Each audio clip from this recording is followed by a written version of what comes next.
नमस्कार, मी सागर सुरवसे, मूळचा सोलापूरचा आहे. चपराकशी साधारणपणे 2011 पासून मी जोडला गेलेलो आहे. सुरुवातीला साप्ताहिकाचा उपसंपादक म्हणून माझ्याकडे जबाबदारी होती. त्याच काळामध्ये पुण्यामध्ये रानडे इन्स्टिट्यूटमध्ये मी पत्रकारितेचे धडे गिरवत होतो आणि प्रत्यक्ष कार्य म्हणून किंवा प्रत्यक्ष अनुभव म्हणून चपराक साप्ताहिकामध्ये कार्यरत होतो. अर्थात साप्ताहिकासोबत मासिकाचं देखील काम त्याच्याने आलंच. त्याचबरोबर प्रकाशन संस्था ही देखील चपराकची आहे आणि त्या माध्यमातून मी कार्यरत होतोच. दरम्यानच्या काळामध्ये पुढची 2 वर्ष गेली. साधारणपणे 11 फेब्रुवारी 2015 साली माझं पहिलं पुस्तक चपराक प्रकाशनच्या वतीने प्रकाशित करण्यात आलं. विवेकानंद केंद्राचे संस्थापक अध्यक्ष मान्य एकनाथजी रानडे यांचं जीवन आणि कार्य या विषयावरती हे माझं पहिलं पुस्तक प्रकाशित करण्यात आलं. खरं तर या पुस्तकाशी अनेक आठवणी जोडल्या गेलेल्या आहेत. त्याची निर्मिती देखील खूप रंजक आहे. काही गोष्टी त्यातल्या सांगाव्यात, काही सांगू नये असं द्वंद्व माझ्या मनामध्ये आहे. कारण ह्या पुस्तकाची निर्मिती करत असताना एकाच वेळेस 11 पुस्तकं चपराक प्रकाशनच्या वतीने प्रकाशित करण्यात येणार होती. खूप मोठं शिवधनुष्य चपराकने पेललं होतं आणि तसा प्रयत्न चालू होता. कारण हा पहिलाच प्रयोग होता चपराकच्या सगळ्या पूर्ण प्रवासामध्ये आणि माझ्या मते महाराष्ट्रात देखील हा पहिलाच प्रयोग असावा की एकाच वेळेस 11 पुस्तकं प्रकाशित करण्याचा. चपराक साहित्य महोत्सव असं त्या सगळ्या ह्या उपक्रमाला नाव देण्यात आलं होतं आणि त्यामध्ये शिवशाहीर बाबासाहेब पुरंदरे यांच्या हस्ते या माझ्या पहिल्या पुस्तकाचं प्रकाशन झालं. ह्या पुस्तकाचं थोडक्यात सार सांगायचं झालं तर कन्याकुमारीला जे विवेकानंदांचं स्मारक आहे, आपण रॉक मेमोरियल म्हणून ते प्रचलित आहे, तर त्याची निर्मिती कशी झाली, ती कुणी केली, ती ज्यांनी केली त्या एकनाथजी रानडेंचं जीवन कसं होतं, त्यांचं बालपण कसं होतं, त्यांचं तरुणपण कसं होतं, त्याचबरोबर त्यांचं एकंदरीत आयुष्याचा जगण्याचा सार काय होता, हा सर्व जे काही आहे ते या माझ्या ह्या पुस्तकामध्ये नमूद करण्यात आलेलं आहे, शब्दबद्ध करण्यात आलेलं आहे. खरं तर पुस्तक लिहिणं ही खूप मोठी जबाबदारी असते. कारण एखादं जरी वाक्य, एखादा शब्द, एखादा संदर्भ चुकला तर आपण पाहतोय की काय होऊ शकतं. अनेक प्रकरणामध्ये आपण पाहिलेलं आहे. त्यामुळे खूप जबाबदारीचं काम होतं आणि माझ्यावर तर खूप दडपण होतं. कारण आयुष्यातलं पहिलंच पुस्तक. खरं तर ह्या पुस्तकाची संकल्पना जी आहे ती घनश्यामदादांनी सुचवली.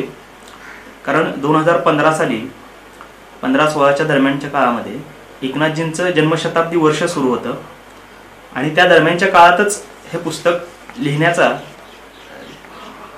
दादांनी संकल्प सोडला की सागर दादा, तुम्ही हे पुस्तक लिहा आणि ह्या विषयावरचं हे पुस्तक मला हवं आहे.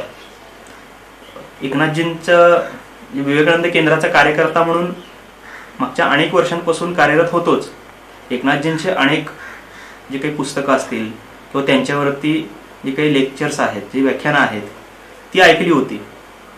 मात्र प्रत्यक्ष पुस्तक लिहायचं हे म्हणजे खूप मोठी जबाबदारी होती. कारण यापूर्वी तसं फारसं कुठलं पुस्तक लेखन वगैरे केलेलं नव्हतं. सातत्याने लेख लिहित होतो, ब्लॉग लिहित होतो आणि हे सर्व प्रेरणा म्हणजे घनश्यामदादाच, चपराकचे सर्व यांच्यापासूनच होती.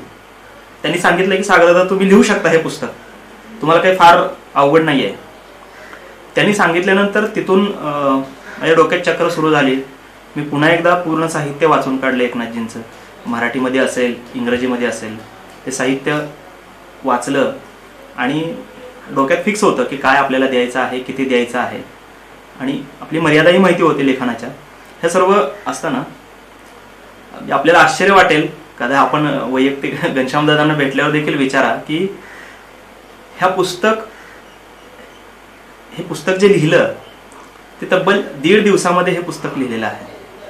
म्हणजे आपण म्हणाल की 1.5 दिवसात काय तुम्ही क्वालिटी किंवा काय कंटेंट देणार किंवा हे असं नाही आहे. मग त्याच्यामागे मागच्या 6 महिन्यापासूनचे वाचन आणि सगळं जे काही त्या संदर्भाने म्हणजे एकनाथजींच्या जीवनकार्याच्या संदर्भाने अनेक गोष्टी सुरू होत्या. पण शब्दबद्ध करायचा एक ठराविक काळ होता. कारण 11 पुस्तकांची कामं म्हणजे त्यातली 10 पुस्तकांची कामं पाहत हे पुस्तक लिहायचं होतं. शेवटचे 3 दिवस राहिले होते पुस्तक प्रकाशनाला. 3 दिवसाच्या आधी मी साधारणपणे रात्री 9-9:30ला पुस्तक लिहायला बसलो. त्यानंतर 1.5 दिवस कंटिन्यूस म्हणजे रात्रभर लेखन केलं. काही संदर्भ पुन्हा पुन्हा तपासले, ते शब्दबद्ध केले आणि असं 1-1.5 दिवसामध्ये हे पुस्तक पूर्णतः लिहून काढलं. आजही त्याची कॉपी माझ्याकडे आहेच आहे. म्हणजे अतिशयोक्ती वाटेल पण आहे. आणि ही सर्व जे काही प्रेरणा आहे ती केवळ घनश्यामदादा हे एकमेव व्यक्तीमुळेच आहे. कारण हे करू शकलो, लिहू शकलो. घनश्यामदादा म्हणजे लेखक निर्मितीची फॅक्टरीच आहे. ते स्वतःला कधीच कुठलं श्रेय घेत नाहीत. ते सर्व श्रेय चपराक आपल्या संस्थेलाच देतात. त्यामुळे चपराक ही लेखक निर्मितीची फॅक्टरीच म्हणावी लागेल. राज्यभरातल्या अनेक कानाकोपऱ्यामध्ये त्यांनी इतके लेखक तयार केलेत.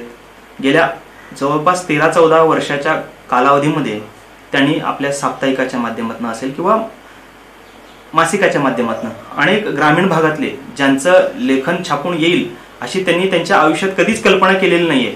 अशा लेखकांचे लेख छापणं मासिकामधून, त्यांना सातत्याने प्रेरणा देणं आणि त्यांच्यातलं जे लेखन कौशल्य आहे, जो काही दर्जा आहे त्याचं त्यांना जाण करून देणं आणि त्यांच्याकडनं अधिकाधिक लेखन करून घेणं. त्यातून अनेक लेखक तयार झाले, त्यांची पुस्तकं झाली, ती मोठ्या प्रमाणात खपली. खरं तर मला सांगावंसं वाटेल की आमचे कामठे काका ते खरं तर बँकेतले कर्मचारी, अधिकारी आणि त्यांचा कधी लेखनाशी कधी संबंध नाही. वाचन होतं त्यांचं. पण घनश्यामदादांच्या संपर्कात आल्यानंतर त्यांनी लेखनाचं धाडस केलं आणि त्यांच्या पुस्तकाच्या जवळपास 2-3 आवृत्त्या झाल्या. ही खूप मोठी गोष्ट आहे की कधीच आयुष्यात आपण गोष्ट केली नाहीये आणि आयुष्याच्या सरतेशेवटी आपण एखादी गोष्ट करतोय आणि त्याला चांगला प्रतिसाद मिळतोय, त्याचे चांगल्या प्रमाणात विक्री होते त्या पुस्तकांची. हे मला वाटतं जगातलं दुर्मिळ उदाहरण असावं.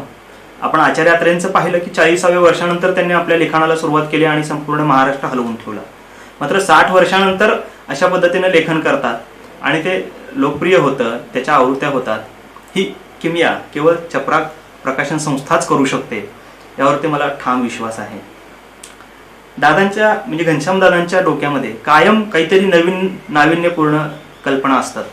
आता जशी की हा लेखक संवाद आहे, ही पण नाविन्यपूर्ण कल्पना आहे. मला वाटतं की राज्यभरात असं कधीच झालेलं नाही आहे की लेखक संवाद अशा पद्धतीने यूट्यूबवरती हे करणं, रेकॉर्ड करून यूट्यूबवरती अपलोड करणं. तर हा पण खरं तर एक वेगळा विषय आहे, एक वेगळा संकल्पना आहे. त्याचबरोबर दादांची आणखी एक कल्पना आहे ती म्हणजे बालसाहित्य. आपण पाहतोय गेल्या अनेक किंवा अनेक वर्षांमध्ये दर्जेदार असं बालसाहित्य आपल्याला वाचायला मिळालेलं नाही आहे. दुर्दैवाने आजचा हा इंटरनेट आणि हा सगळा जमाना असल्यामुळे कदाचित आपल्या पालकांचा असा समज झालेला आहे की मुलं पुस्तकच वाचत नाहीये. पण हे साफ खोटं आहे. मी माझाच अनुभव सांगतो. माझं एक छोटं बाळ आहे 1.5 वर्षाचं. त्याला बऱ्यापैकी समजतं आपण काय बोलतो, काय करतो वगैरे वगैरे. तो मी जे करेल तसं तो सगळं करतो. तर मी सध्या एक पुस्तक वाचत होतो, तर ते पुस्तक तो पण स्वतः घेऊन उघडून बसतो आणि बडबडतो, पुटपुटतो, डा किंवा समथिंग. म्हणजे आपण जे करेल तेच मुलं करतात हे. आणि मुलं हे सांगण्यापेक्षाही निरीक्षणातून जास्त शिकतात, हे मी ह्या काळामध्ये अनुभवलं. त्यामुळे आपण म्हणजे पालकांनी स्वतः वाचन केलं पाहिजे, तर आपली मुलं वाचतील, गेमपासून दूर राहतील, मोबाईलपासून दूर राहतील. मोबाईल खेळणं किंवा गेम खेळणं हे वाईट आहे असं नाही म्हणत आहे, पण त्याचे एक प्रमाण असलं पाहिजे, त्याची एक मर्यादा असली पाहिजे. आणि आपण पाहतोय जाणकारांकडून की मोबाईल गेम ह्या खूप मोठ्या समस्या आहे पुढच्या पिढीसाठी. तर ती समस्या पण आपण अशा पद्धतीनं बालसाहित्याच्या माध्यमातून चांगलं दर्जेदार साहित्य, आता चपराकच्या वतीने बालसाहित्याची सिरीज येते, त्यामध्ये मी देखील माझं योगदान देतोय. साधारणपणे 4 ते 5 बालसाहित्याची पुस्तकं मी आता पुढच्या काही दिवसांमध्ये लिखाण त्याचं करतोय. खरं तर हा लॉकडाऊनचा काळ माझ्यासाठी चांगली संधी होती, पण काही कारणास्तव मला ते लिखाण आणि त्याचा संदर्भ हे सगळं न मिळाल्याने ते थांबलं. पण पुढच्या काही महिन्यांमध्ये, साधारणपणे 2-3 महिन्यांमध्ये 4 ते 5 पुस्तकं बालसाहित्यातली मी माझ्या वतीने साहित्यामध्ये योगदान म्हणून देतोय. आणि त्यातले साधारणपणे सोलापूरचे आमचे 4 हुतात्मे आहेत, ते पूर्ण करू द्या ना महाराष्ट्राला. की काय त्यांचं योगदान आहे. सोलापूर हे स्वातंत्र्यापूर्वी स्वातंत्र्य उपभोगलेलं, 4 दिवस सोलापूरमध्ये कुठल्याही प्रकारचं ब्रिटिश शासन नव्हतं. अशा पद्धतीचं 4 दिवस सोलापूर हे स्वातंत्र्य उपभोगणारं शहर आहे. ते आमच्या लोकांपर्यंत जाऊ द्या, महाराष्ट्रातल्या लोकांपर्यंत जाऊ द्या. त्यामध्ये कोणाचं योगदान कशा पद्धतीनं आहे यावरती पुस्तक बालसाहित्याचं करतोय आम्ही. त्याचबरोबर आणखी आमचे सिद्धरामेश्वर आहेत ग्रामदैवत, त्यांच्याही एकंदरीत आयुष्य पाहिलं तर त्याचाही आढावा आम्ही ह्या पुस्तकाच्या बालसाहित्याच्या माध्यमातून घेणार आहोत. तर माझं सर्वच महाराष्ट्रातल्या पालकांना विशेषतः आव्हान असणार आहे की त्यांनी ही पुस्तकं खरेदी करावीत आणि जास्तीत जास्त आपल्या मुलांनी वाचतील कशी आपली मुलं, किंवा त्यांना वाचून दाखवावीत वेळ पडली तर. पण त्यांनी ह्या पुस्तकांचा देखील संग्रह आपल्याकडे ठेवावा. चपराक प्रकाशन ही एक दर्जेदार पुस्तक निर्मिती करणारी प्रकाशन संस्था आहे. म्हणजे चपराकचा मूळ उद्देशच असा आहे की जे उपेक्षित तेच अपेक्षित आहे. म्हणजे काय की आज मोठमोठे लेखक आहेत, नाव घेत नाहीत पण मोठे लेखक आहेत, त्यांची पुस्तकं कुठलीही प्रकाशन संस्था करते कारण त्यांच्या नावावरती पुस्तकं खपतात. पण ज्या लेखकाचे एकही पुस्तक नाही आहे आणि त्याला लेखन करायचं आहे, त्याच्या लेखनामध्ये दम आहे, तर अशा लेखकांना पुढे आणण्याचं काम चपराकने सातत्याने केलेलं आहे. सोलापूर जिल्ह्यातीलच 24-25 वर्षाचा अगदी मिसुरडे न फुटलेला सागर कळसाई, त्याचं पुस्तक चपराक प्रकाशनने प्रकाशित केलं.